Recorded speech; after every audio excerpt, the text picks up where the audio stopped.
ఒకప్పుడు రాఘవేంద్రరావు కీరవాణి కాంబినేషన్ అంటే టాలీవుడ్ షేక్ అయిపోయేది. ఇప్పుడు రాజమౌళి కీరవాణి కాంబినేషన్ అంటే పాన్ వరల్డ్ షేక్ అవుతోంది. RRRతో ఏకంగా ఆస్కార్ బద్దలు కొట్టిన కాంబో ఇది.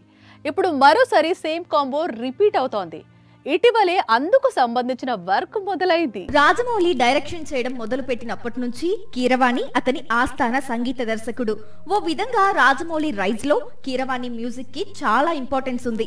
దర్శక ధీరుడు మేకింగ్ తో మ్యాజిక్ చేస్తుంటే కీరవాణి తన మ్యూజిక్ తో ఆ మ్యాజిక్ ను నెక్స్ట్ లెవెల్ కు తీసుకెళ్తున్నాడు. అందుకే RRR మూవీలో నాటు నాటు ఏకంగా ఆస్కార్ అందుకుంది. నిజానికి మహేష్ తో రాజమౌళి సినిమా షూటింగ్ ఎప్పుడో ప్రారంభమైంది. వచ్చే నెలలో సినిమాపై కీలకమైన అప్డేట్ కూడా రానుంది. టైటిల్ ను రివీల్ చేసేందుకు రాజమౌళి రెడీ అవుతున్నాడని ప్రచారం సాగుతోంది.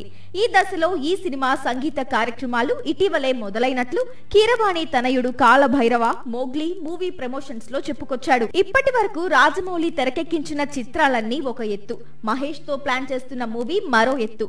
ఈసారి వరల్డ్ వైడ్ గా ఆడియన్స్ ను టార్గెట్ గా చేసుకుని ఈ చిత్రాన్ని తెరకెక్కిస్తున్నాడు రాజమౌళి. ఇది కీరవాణి కెరియర్ లో బిగ్గెస్ట్ టాస్క్ అనే చెప్పాలి. మరి ఈ మ్యూజిక్ డైరెక్టర్ ఎలా మ్యాజిక్ చేస్తాడో చూడాల్సి ఉంది. పేదవాడి పక్షాన నిలబడతాం, ప్రజా గొంతుకై నినదిస్తాం.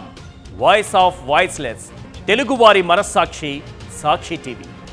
సాక్షి టీవీ ప్రసారాల కోసం మీ స్థానిక కేబుల్ ఆపరేటర్ను వెంటనే సంప్రదించండి.